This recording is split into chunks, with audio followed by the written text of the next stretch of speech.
So, ladies and gentlemen, my name is Chris Cuban. I'm the president of the St. Louis chapter of PRSA. We really appreciate you joining us today and actually working through some of our technical challenges. I know we had about 27 people that signed on for today, and we're up to about 10 people now. So we're going to be moving forward and doing this webinar a little unconventionally because I have my phone, which Ken is on, and it's going to pick up the speaker right here so everyone can hear Ken. So, for those of you that don't know, Ken is a gentleman that I've known for many years, but he has so many letters behind his name. I'm not going to give you his full bio because it seems like he has been going to school and taking courses his entire life. He's a certified coach. He's an experienced consultant and trainer. A number of years ago, I hired him to consult with my PR firm, and for more than 12 years, he also helped agency owners and CEOs across this country, senior executives and managers of public relations firms, communications firms, marketing firms, kind of the list goes on and on. He really helps businesses grow. And I'm just going to go into the last 25 years, he's really been in management and leadership. And he uses his knowledge to help others in PRSA and in the public relations industry. He also writes for the Public Relations Society of America's Public Relations Strategies and Tactics magazine. So I'm not going to read any more here, Ken, but okay. Ken, why don't you take it from here, and you have your whole presentation ahead of you. So okay. Thank you for joining us today. All right. So welcome. Thank you. It's great to be here, and I think we all know in this environment, technology doesn't always agree. And for the record, we had a technological run-through yesterday. We insisted on it. Everyone insisted on it. So this wouldn't happen. We had the run-through. It was flawless. It was great. And here we are. So thank you, though, for this opportunity to share with you what I think is one of the most important things about to help you and your organization be more successful, and that's for you to become a more effective leader. Obviously, it's a love of mine if you follow what I write for Strategies and Tactics and on the website. So let me start with a question, even though I won't see your answers. Who do you think might have said this? If your actions inspire others to dream more, to learn more, do more, and become more, you are a leader. Well, that was none other than 19th century American president and then Congressman John Quincy Adams. And we have been on this journey exploring what makes for effective leadership for millennia. And it is so important. So I thank you for being here today, for giving us an hour, maybe a little more because we had a late start, to become a more effective leader. It is worth every bit of time you can give it, every bit of professional development you can give it to become a more effective leader. And I know we probably have a very broad group out there of experiences, and I really believe what you get from today will help you be a more effective leader, whether you're leading a huge team, a small team, a team of one. If you're only leading yourself, if you don't have a lead, if you don't have a team or people reporting to you, you can still lead, and it does indeed start with you. So let me raise a point I do before any presentation, is that when you give a presentation on leadership to a broad, diverse group, you don't know what professional development you've done. One doesn't know how much of your day is spent in leadership, how big or broad your team is. There is so much one doesn't know. So we have to try to present something for everyone. So X% of you are going to feel you've heard some of this before. I understand. And it's going to be tempting to say, I've heard it before. That's just common sense. There's nothing new. And you may be tempted to lean out. When that happens, when you hear something you've heard before or is common sense, I'm going to ask you to lean in and be brutally honest with yourself and say, this thing that Ken's recommending, or these other leaders in Ken's slideshow is recommending, do I really do it? Do I really do it effectively and consistently? And do I do it consistently with everyone I lead, including those I don't like very much? Because if we're being really honest, there are times in one's career where we are leading people we don't like as much as other people. But the leadership mantle requires that we lead them all effectively. So that's thought one. Thought two, it is not about the ROI for today for you is not about leadership wisdom that I share or the wisdom I share of these other leaders, and you're going to hear from a lot of them today. It's not that. The ROI is the actions you'll take as a result of what we discuss.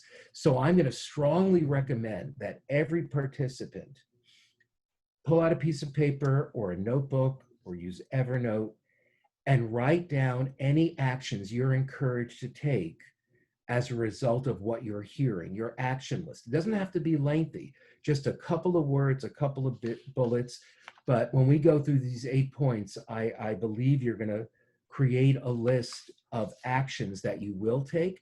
And writing it down is so important. When you write things down, you greatly increase the chance that you'll actually do them. And that's what we want. So, why is leadership so critical always and especially now?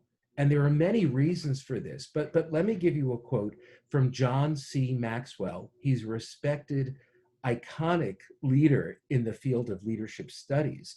And he says, people buy into the leader before they buy into the vision. Let me say it again. People buy into the leader before they buy into the vision. So whether you are leading at a nonprofit group, a government organization, a corporation, an agency, I'm sure there are many I've forgotten, you're sharing a vision, I hope. You're hoping people will buy into it, be motivated by it, engage, and help bring it to fruition. If you want them to buy into the vision, they've got to buy into you as a leader. Now, there are many definitions of leadership, but here's one of mine. If you're using your leadership energy, your influence to drive the outcomes that are desired for the organization, for our teams, those who report to us, for our peers, for our boss or bosses, and for our stakeholders. If you're driving that, you're a leader. So again, it doesn't matter your title or role. It doesn't matter the size of your organization or where it is. You have the potential to lead, to be a leader, to be a better and more effective leader. So, there's an old quote. The question isn't, am I leading or not? It's how am I leading? How am I using my influence and my energy? I truly believe passionately that everyone on this call can lead themselves and others, regardless of those things. So there are 12 or 15 points I often talk about, but these are the 8 we're going to try to get through today, technology cooperating. And as Chris mentioned, I do write for PRSA Strategy and Tactics. It was a monthly, now we've made it a quarterly. And I'm going to be sharing the wisdom of some leaders that I've interviewed for it. They are respected not merely as great practitioners of the PR and communications art and science, but respected as leaders who really understand about leading teams, motivating and inspiring. So we're going to be sharing some of their wisdom today, hopefully some of mine, and some research we've done around this. Let's dig right in.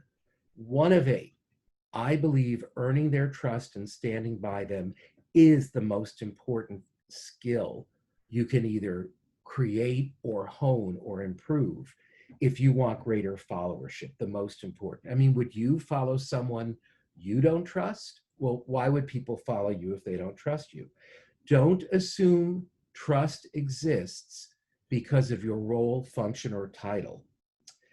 If you think back, if you're old enough to remember that commercial for one of the investment bankers, maybe Lehman Brothers, and the wonderful actor John Houseman said, trust, you have to earn it. And that's really true for all of us. Don't assume that trust exists. You have to earn it. So think about this.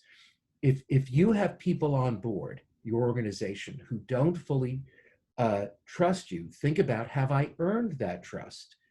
And one of the themes of today is that when it comes to leadership, when it comes to energy, you get what you give. So if you have people on your team who you don't completely trust, maybe start working on yourself. Start working on, how do I get them to trust me more? And they will trust you back in return, I believe. The best way to build trust, so people know that you stand by them, act in a trustworthy manner. It's as simple and as hard as that. Act in a trustworthy manner. Consistently, consistently. Consistency is so important to effective leadership. You know, whenever I present on leadership, I'm very honest about where I missed the mark in my initial, 25 plus year career in agency management and leadership. And I was very fortunate. I was blessed. I had someone on my team who spoke her truth to me about the kind of leader she needed me to be for her and everyone else. And I'm proud to say my nickname in those days was Uncle Ken. That's very touching to have your team feel that way about you, and very affectionate. But this one person also told me that my other nickname, who showed up at the office from time to time, was Evil Ben. That was Uncle Ken's twin. And when Evil Ben would show up, it wasn't good for the team. And so my problem was, I should have just gone for consistently good. Instead, I was great, powerful, great leader 3 days a week. 1 day a week, I was Evil Ben. And 1 day a week, they didn't know what they were going to get. And that's not very good, because then they're not coming into your office to talk to you, because they don't know who's going to be there. So she was terrific. I would just, when Evil Ben was there, I would get an email saying, "Oh, I hear that Evil Ben's in the office today. Maybe you want to send him home." And I would try to do so. So that consistency was really important.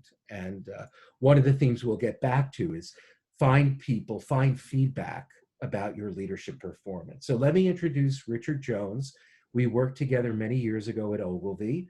He's had a stellar career, agency and corporation. And what's interesting about him is he has a very big remit now at Guardian Life Insurance Company, State Affairs and Government Relations VP. He has no team. It's a matrix organization. So he leads through his influence. He leads through having people trust him.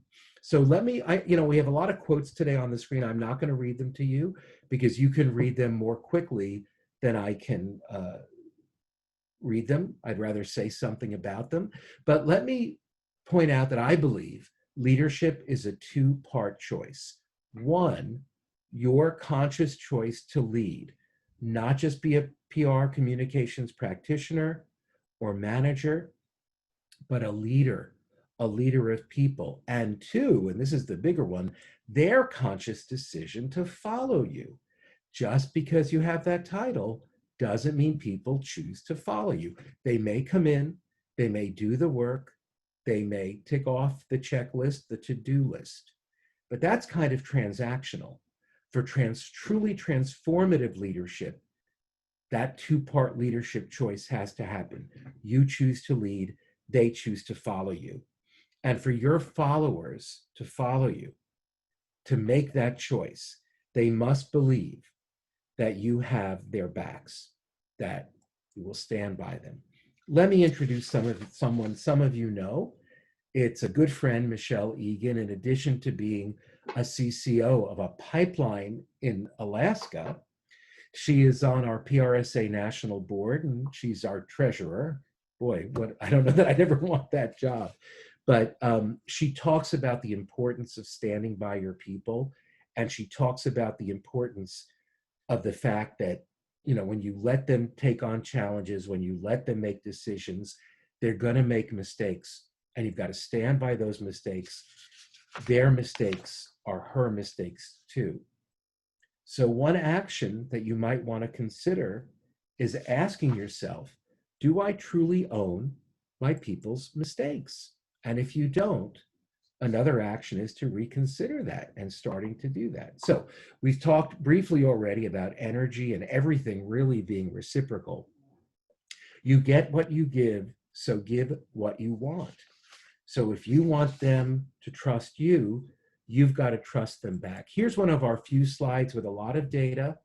It proves the point. You can always go back to it. We're happy to send you the PDF. It's from the Harvard Business Review 2017, so I think relatively current and reliable, certainly.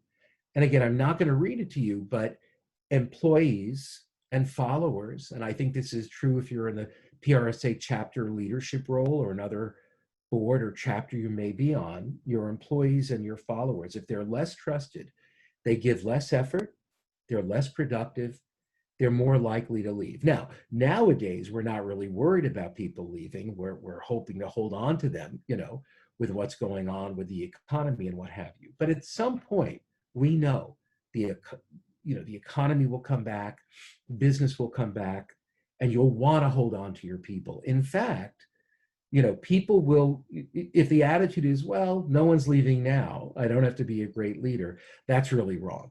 People will remember how you treated them through all times. But I digress.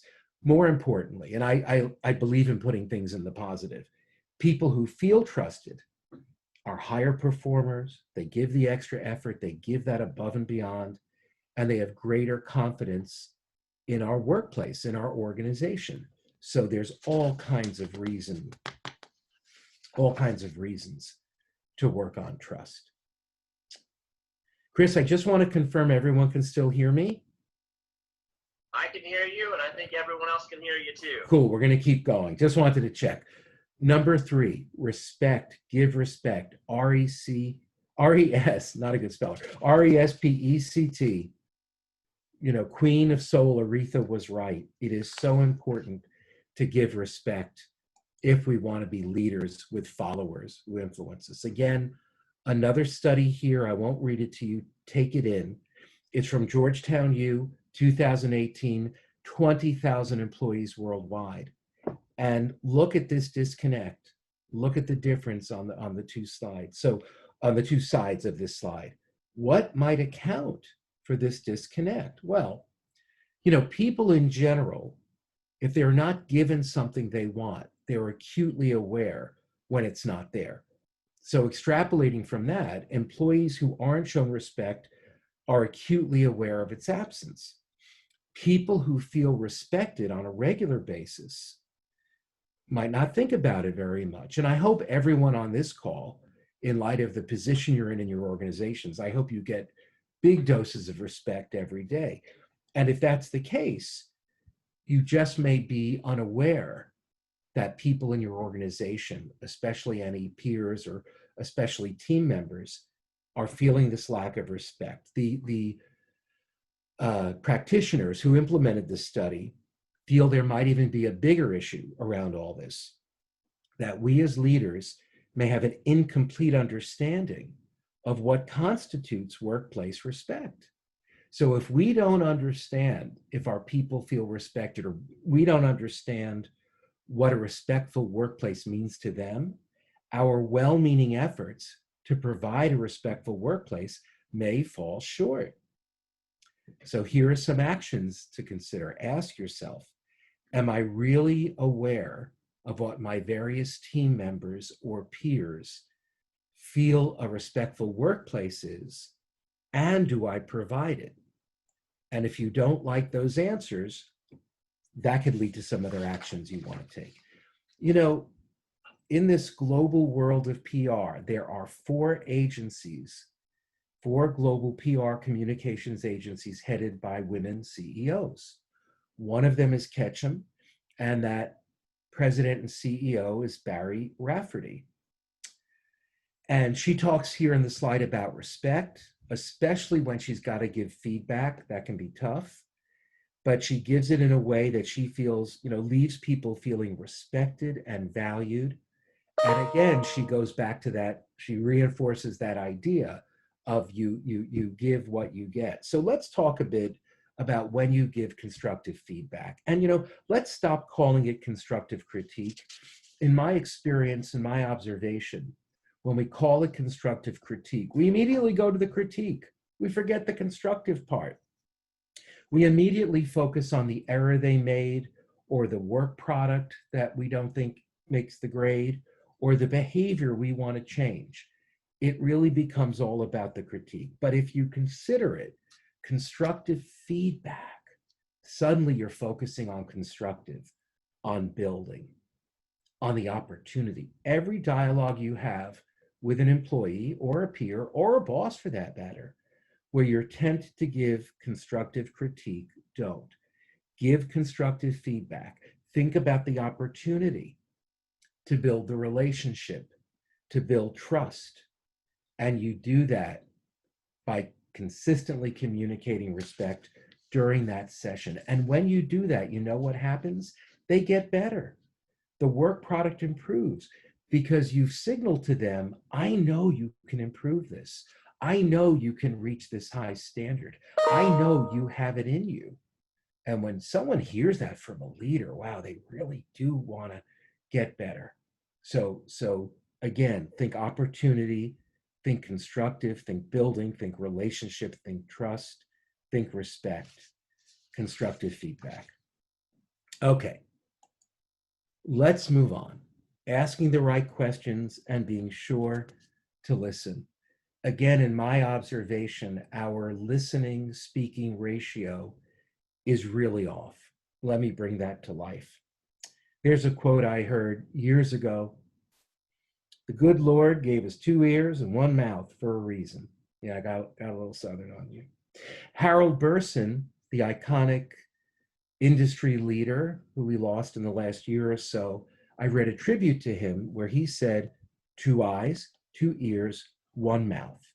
So we should listen and see twice as much as we speak. Well, as someone who was born in the Bronx, that's me, lived there like 3 days. We moved up to Yonkers, which is immediately north of the Bronx, so kind of New York light. Let me give you a piece of advice in light of my background, based on some extensive scholarly research I've done. If you want to be a more effective leader, shut up and listen. Shut up and listen. No disrespect. But we need to change our listening ratio. Let me give you some reason to believe. This is from Fairy Godboss, which is a great website. It is by and about women leaders, and they give great counsel and recommendations for leaders of all kinds. But asking the right questions offers at least 3 powerful advantages. You see them here. I don't have to read them to you. I hope you want these 3 things. Does anyone not want these? Astute leaders know that there's more to be gained by surrendering the floor than by dominating it. The purpose of communication is not to message. I think we get that wrong, maybe because of the industry we're in, but it's really to engage, right? Messaging is just a means to an end, but we want to engage, and engaging requires effective listening. If your listening speaking ratio isn't optimal, if you're speaking more than you're listening, here's a mantra that may help you. Seek to understand more than to be understood. Seek to hear more than to be heard. And I think when we go into a lot of these dialogues, I think especially if maybe there's some conflict or disagreement with a boss, a peer, a team member, we're so busy trying. I need you to understand my point of view. I need you to listen to me. And you're saying that, the other person's saying that, and all this is going on. And we can just change those so dramatically if we go in seeking to understand. So now I'm hoping to understand and listen. You're hoping to understand and listen. We're bouncing that energy off one another. And that's where real listening and learning and understanding happens. So give some thought to that. Let me introduce another friend, Lynn Kenny, VP and Area Head, big title, Corporate Communications North America, RB. We knew it as Reckitt Benckiser, you know, a lot of their products. So she advises the Chief Communications Officer. She advises. Ooh, can you hear me? Yes. Oh. Go ahead. Oh, we're back on the computer. We are. Holy gamoly. Okay. And the phone died. Okay, good. So as I was saying, she has a big remit. She advises the CEO and works for the CCO, but only has a team of 2 and 1 agency. and she's a remarkable leader. She talks about listening more than you speak and how she guides opinions from the mouths of her team. She wants their opinions. She can't get it by talking. She can only get it by listening. We interviewed her for Taking the Lead, the print column. We've also interviewed her for our Taking the Lead series video podcast on our website. And I want to encourage you to go to the website. All our contact information will be at the end, not just because I want you to come to the website, which of course I do, but watch her video interview. We talk about self-leadership, self-care, leading others during COVID-19. And I really believe her counsel is so good and her energy is so wonderful that just watch the segment. It will teach you and you'll learn from it, and her energy is really amazing. Okay, moving on to some more facts and figures. This is from the Association for Talent Development, the ATD. We gave you 5 reasons for effective listening before. Here are 5 more. Give them a look. Is there anyone who does, ooh, where'd we go? Did we lose one? Yeah, we lost one. Is there anyone who doesn't want these? We all want these. Of course we all want these. Let me share just few more pieces of data. This is a study done by Zenger and Folkman, 2017, more than 50,000 executives. And take a look at the essence of it. Again, as your guy, born in the Bronx, grew up in Yonkers. If you want your teams to perceive you as an effective leader, shut up and listen. Shut up and listen. And their perception of you as a leader is everything. We're gonna go deeper on that in a minute. And it's not just something to force yourself to do or need to do. It's something you should want to do. Why? Because wanting to do something is so much more powerful as a motivator than having to do something, than needing to do something. I mean, think about it. If you did your homework because you didn't want an F, that's not really motivating. If you did your homework because you wanted a B+ or an A, that could be motivating. But if you do your homework and your research and your study because you really want to learn, that's much more motivating. So in any change you may want to make, I think around your leadership or around anything, motivate yourself by wanting to do it. I hope you'll consider adding learn to listen better to your actions list today. Okay, before the next slide, let me ask you, should you have a definitive leadership style, a definitive leadership communication style? Well, if we were doing chat and Q&A, which we're not going to look at, I bet I'd see a lot of hands raised, and my answer would be, wrong, but it is a trick question. If you really want to be an effective leader, you want to create a customized, bespoke, tailored communications leadership style for everyone that you lead and for everyone you want to influence. So again, that could mean your team members, your boss, your peers, your stakeholders. It's about understanding each of their motivations, passions, worldviews, and dreams. And all of them have dreams for themselves, for their careers, and for your organization. Yeah, they have dreams for your organization that they want to be part of. You can't understand that if you're talking, if you're not listening. And this is particularly important if you're leading leaders or leaders in training or next-gen leaders. Customize, customize, customize. Know what style of communications and motivation from you is most effective for each of them. Let's talk, I don't know if you've ever done any assessments. Years ago, we did the Myers-Briggs, EMBT, I believe it's called, and you come up with those 4 sort of definers of you. It's 4 letters. I'm an E because I'm an extrovert, big surprise. I'm an F, feeling rather than thinking, big surprise. I don't remember my other 2, I should, but that's not the point of the story. The point of the story is when an organization does it, you get sheets telling you what everyone on your team and whom you work with, what's their makeup, what are their 4 initials. And our facilitator pointed out to me that there was someone on my team, a direct report, very important to the success of the group, who was a strong T, a strong thinker. And she said, be careful because I'm guessing you use very feely language and a feely approach, and you're probably driving her crazy. So if you've done it, if you've done the Myers-Briggs and you're a feeler and you've got a thinker on your team, think that, or just think about how do you communicate. And so we realized that my starting every business meeting with how was your weekend, what's going on, blah, blah, blah, did you see this and that, was driving her nuts. And the other thing driving her nuts was, I imagine, what if we did, how would that feel? And she wanted to hear from me. I think, I believe, I know. Now, that was an adjustment for me, but I adjusted my style to most effectively lead her. And anything we talk about today, will take a little time, but anything that gives you ROI, it's an investment. It's not a cost. It's not I'm putting all this time in and I get nothing back.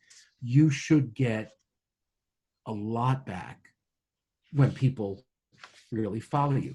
We went the wrong way. Okay, there we go. Sorry. Here's Jennifer Thompson, runs a great agency also in Alaska. That's about Alaska today. She was our conference chair the last time we had a live PRSA Counselors Academy spring conference in St. Pete, Florida last year. But I think she just beautifully captures what this is all about. So I'm not going to add to Jennifer. Here's Brett Werner. Brett became a leader very young. He's led at least 3 agencies and highly, highly successful guy. But in coming to leadership young, he says he didn't fully understand that it takes people of different personalities and perspectives to build a world-class agency. And I think the quote should be to build a world-class organization. Learning to manage to different styles is a skill. And for him, it came with age. And if it's something you've been doing, I applaud you. And if you haven't done it yet and haven't thought about it yet, I hope it'll be one of your actions for today. Okay, we have 3 more to do. This is the last deep one with some research, so let's pace ourselves. But it is about knowing yourself. And I talked earlier about, knowing the effectiveness of your leadership. You, as a leader, your communication, your behavior are under greater scrutiny because of your title or your role. Your words have weight that can affect your followers' choices and behaviors. And that's due to your position and your visibility. It can all be easily misinterpreted. You got to get it right. Unaware leaders risk losing credibility and the ability to influence. So, who's the best judge of your leadership effectiveness? Well, obviously, it's not you. It's the people you lead, and maybe your boss if you have one, and maybe your peers. So, the study we talked about earlier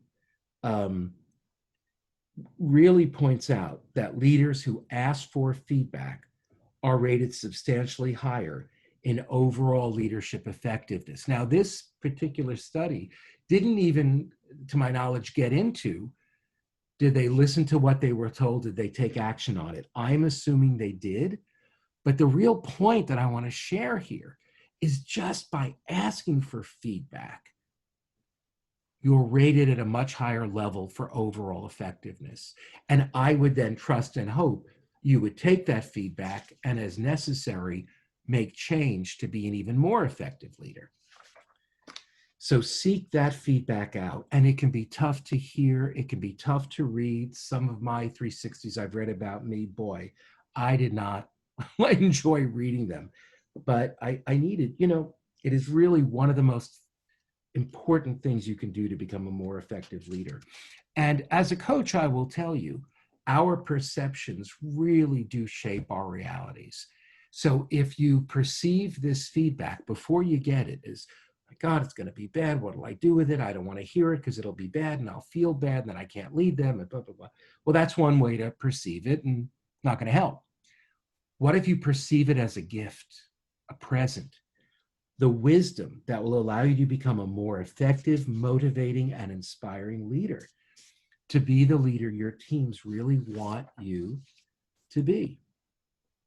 The reality is, and you know, I know this from coaching agency leaders, conducting 360s for 12 years, I've observed a big gap, a leadership gap between how leaders think they're leading and what they think of their effectiveness versus what their followers or their peers think. And if you're familiar with the Planck Center on Leadership, which is named for Betsy Planck, rest in peace, who was one of our just most effective, influential, and inspiring leaders. They do a study every year, and pretty much the leaders grant themselves an A for leadership or for what they think their followers perceive in them. And their followers give them a B minus, many give them a C plus or less. That's a big gap. You've got to mind the gap. This gap can make or break you. So I strongly encourage you to get that feedback and know you can't get it across the table from the person. You can't say it, even if you've got a great open relationship, to really probe someone about how effective you are as a leader. You know, if you're in charge of their reviews and their evaluation and their promotion and their salaries and bonuses, they're going to tell you what you think you want to hear. You've got to go third party or SurveyMonkey or something else, something that encourages them to speak the truth to you about you. Here's a big salute. Valerie Simon. I salute her for two reasons. Well, a number of reasons, but she's a PR person who became chief marketing officer. So yay for our team. And also she's the CMO of Atlantic Health Systems. They're one of the largest health networks here in New Jersey and in the Northeast. So she and her team have really been on or adjacent to the front lines for these 3 months. So kudos to her.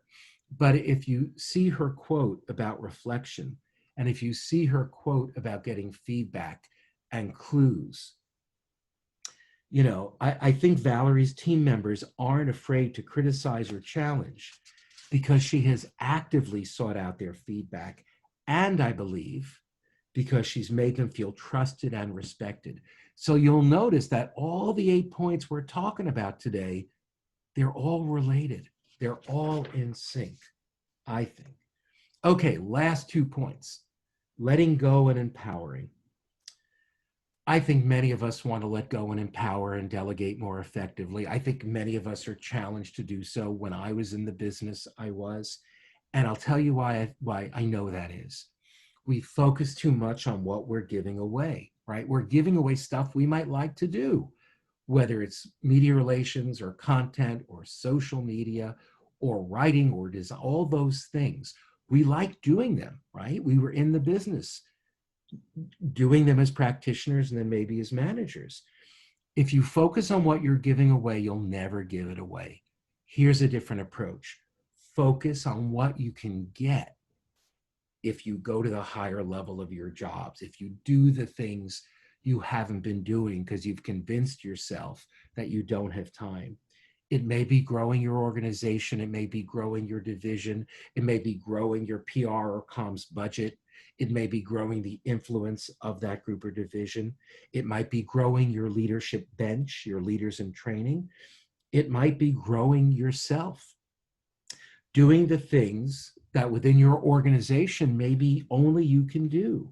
Vision, strategy, long-term planning, culture, talent retention and attraction. And if you're on the agency side, business development. Now, my dear friend Daryl Salerno was with you, I think 2 weeks ago or 3 weeks ago. So I'll share a quote from him. You know, he says, yes, of course, as leaders, we should always be willing to roll up our sleeves and get involved and help out when needed from time to time. But if on a regular basis, you're dipping down like 2 levels below your level, you're not being a hero. You're not creating a leadership legacy. You're not doing the roles that only you can do. So focus on those things that are at the higher part of your job, of your position, that are more senior, that only you can do. Think about the impact that will have on you and your organization, and that will make it much easier to let go and delegate. Back to Michelle. You know, she talks about this sweet spot when you find that balance, the sweet spot between giving support and advice and then stepping out of the way so they can grow. She's right. When you find that balance, that pendulum, it's not just exciting. I think it's very fulfilling. And I do think it's part of your legacy as leaders to grow the next generation. That's a gift you can give them. Joel Curran is a friend, Associate Chancellor of Public Affairs, UNC Chapel Hill, started as a corporate PR person for Disney, then was actually in the Midwest, was probably in Chicago, maybe St. Louis, but I think Chicago with Manning, MSL, and then New York, and now higher education, UNC Chapel Hill. But he put this whole idea really succinctly: create the objective, share the strategies, and get the hell out of the way. So one action you might want to think about is, do you need to get the hell out of the way? In what area, and who are you going to give the role to, or the assignments to, or the responsibilities to? And are you going to start getting the hell out of the way and really do your job? Here is a young, exciting leader, Rebecca Mosley. 4 or 5 years ago, she was a newbie at Counselors Academy Spring Conference. I was her big buddy. And we had a great relationship. And like 2 years later, she was the conference chair of Counselors Academy Spring Conference. 2 years. That's great leadership.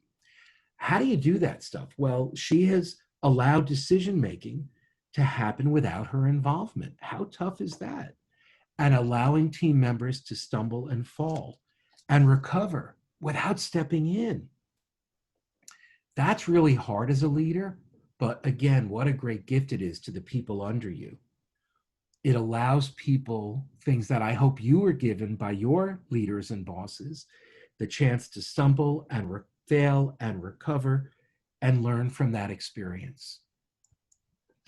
We'll quickly go back to Barry, and she discusses her role, and she's leading leaders. She's just not leading teams anymore, obviously.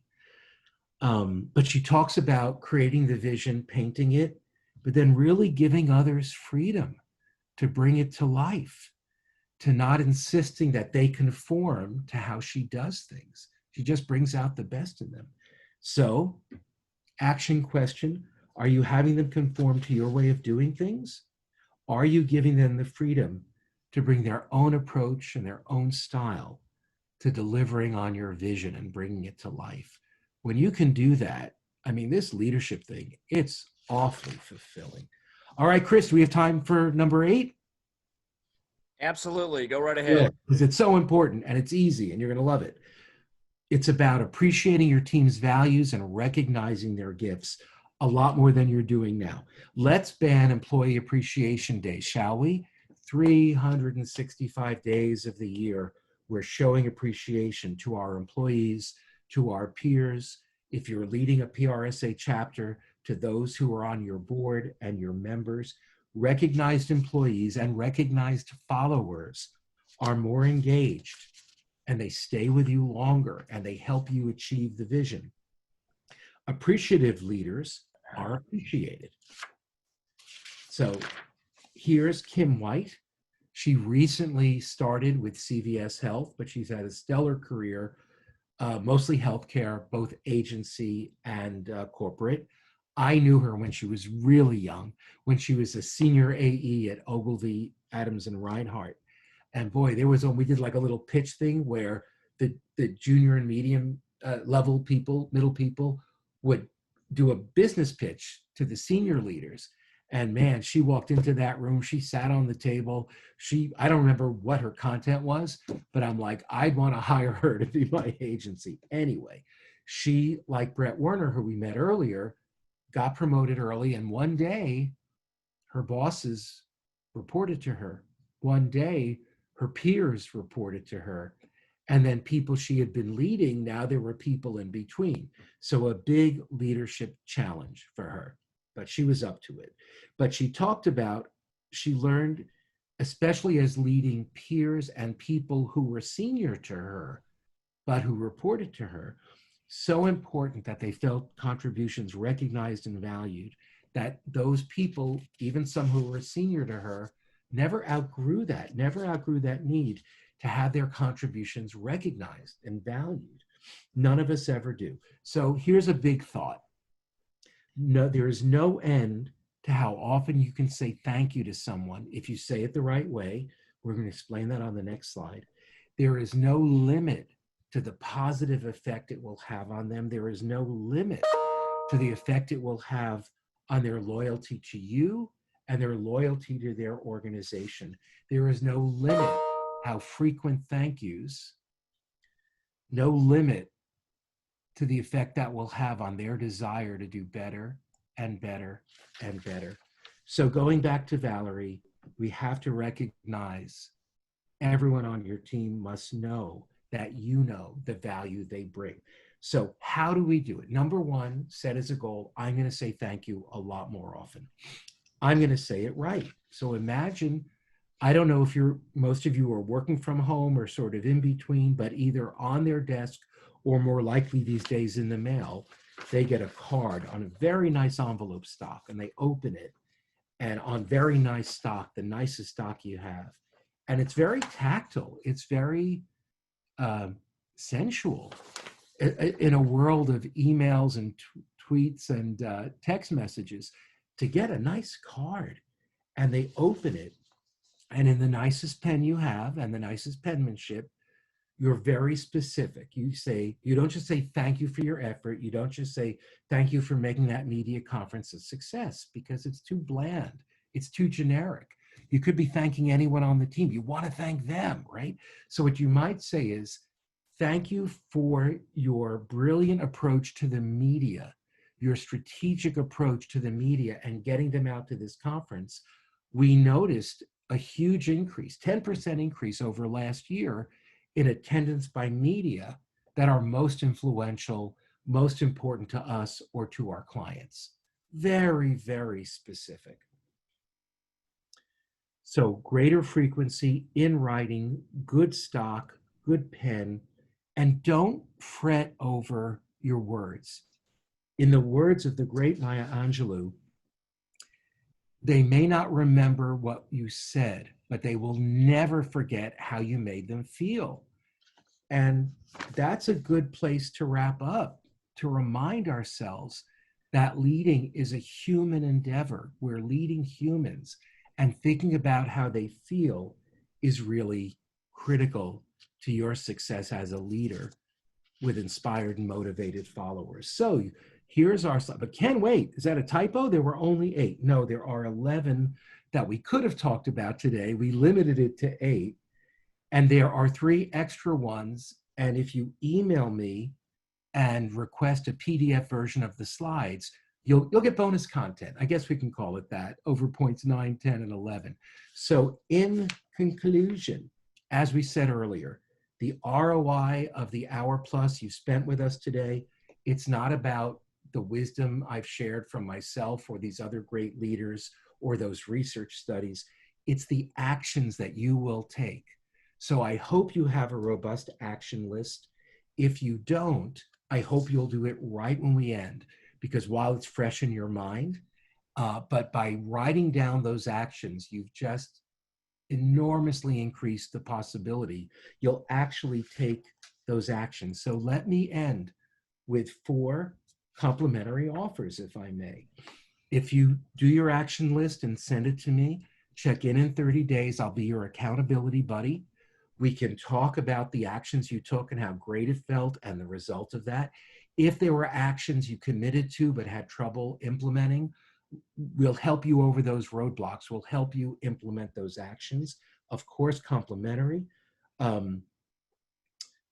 If you want to just have a leadership session, if you've been inspired and want to be a more effective leader, and you may be doing some things great, we'll talk about that. But if you're having some leadership hurdles, if you're not being the kind of leader that you've heard about today, complimentary session, of course. I always offer this when I do work for PRSA. Last 2 thoughts: if you're struggling with leading yourself or others due to the uncertain times due to COVID-19, and many of us are, please reach out. We'll do a complimentary coaching session to help you through that. and you can see the link. I have a leadership ebook. We published it in February, and then COVID-19 exploded, and I stopped sharing it and promoting it. And I looked at it in April, and I said, wow, points 1, 2, 3, and 5, I think are really valuable for leaders in today's uncertain environment. So if you email me and request that, or if you just take it from the slide or whatever. However, let's get in touch. Find me on LinkedIn. Reach out if you want the PDF of the slides. Reach out if you want to take advantage of these 4 things. Now, Chris, do you want me to bring this slide down, or will you just take control? Why don't you keep it back up, so if people want to write it down, they have Cool. it right now. But before we get into Q&A, and I do encourage you, if you have questions for Ken, please type your questions in the chat feature, and we'll answer those as best we can here in the next few minutes. But before I introduce Bridget, I actually want to go into and let you guys know that next week, our webinar series is going to be Race Relations in America and Why We're Not Okay. And we have True Pettigrew, who's going to be speaking to us, just an international speaker that's truly amazing. And I think this is going to be a great event. That's going to be on June 24th at noon.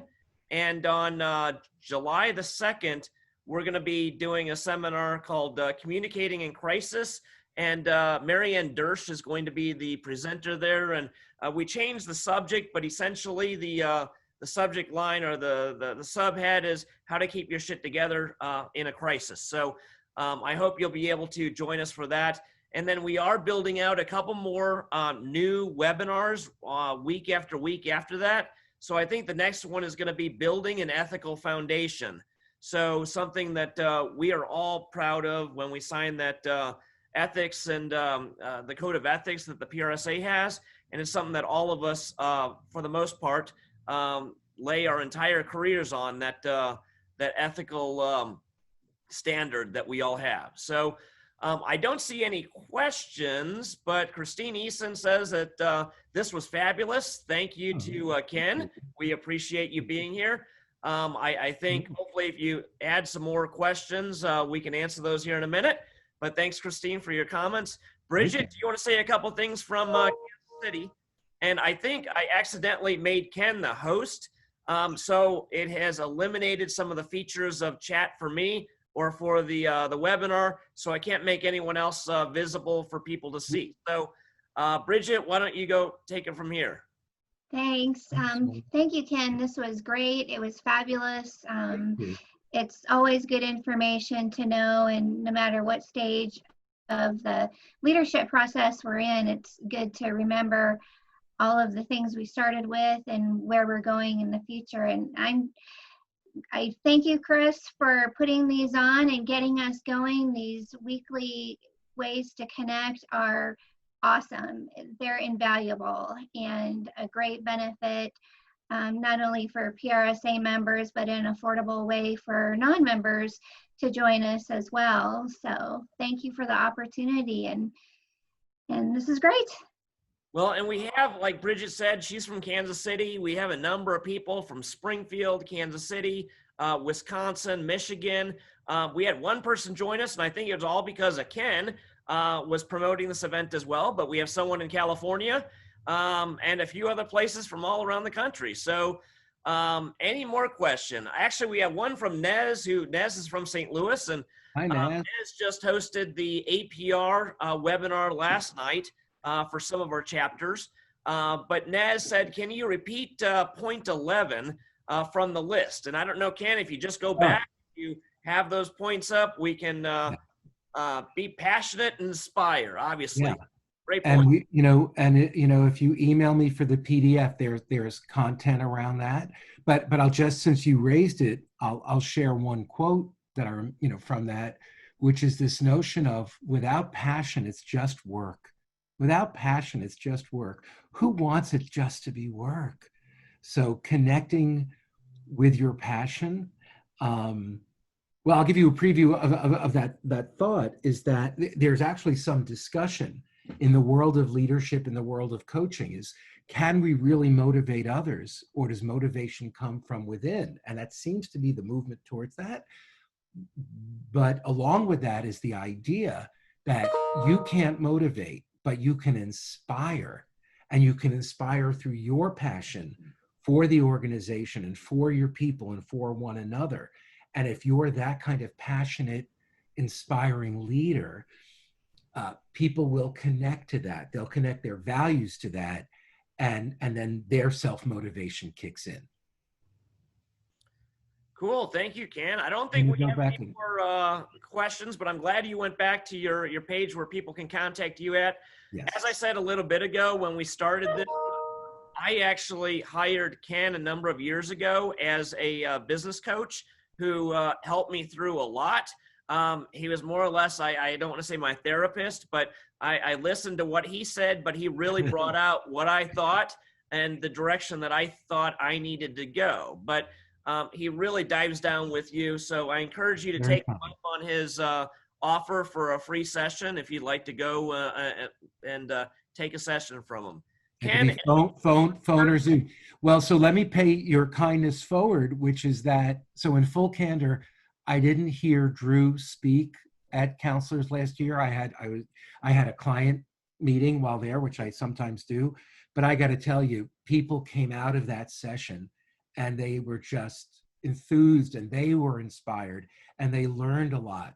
So the buzz at Spring Conference was that he was quite amazing. So well, and Drew Pettigrew is truly amazing. I met him at that Spring Conference and became friends with him. And usually, just for those of you that are still on, he usually charges about $5,000 or $10,000 per speech, and he's offered to give our next webinar for free. So I'm truly, I got goosebumps now just talking about it because he is such a great, inspiring individual that is going to talk on race relations next the 24th, next week. And if you wanted to send me a link so I could participate and learn, I would, if that's allowed, as a proud make PRSA, sure that happens, Ken. So send it to PRSA New Jersey. Not all of us, but but boy, I would, because of the response from them and the need to get smarter about this now, I would love to participate. Absolutely, we'd love to have you, and I'll send you the details here the next couple days. Thanks everyone. I don't see any more questions, so we'll close it down with that. We're just 5 minutes over, even with the technical issues. So hopefully next week we will get on 20 minutes beforehand to make sure there's no technical issues. So thanks again, everybody. We truly appreciate you joining us this week. Thank you all for the opportunity. I appreciate it. Bye. And as we all do with Zoom, we all wave. We never did that at meetings in real life, but we all wave now. Thanks, Ken. Thank you so much.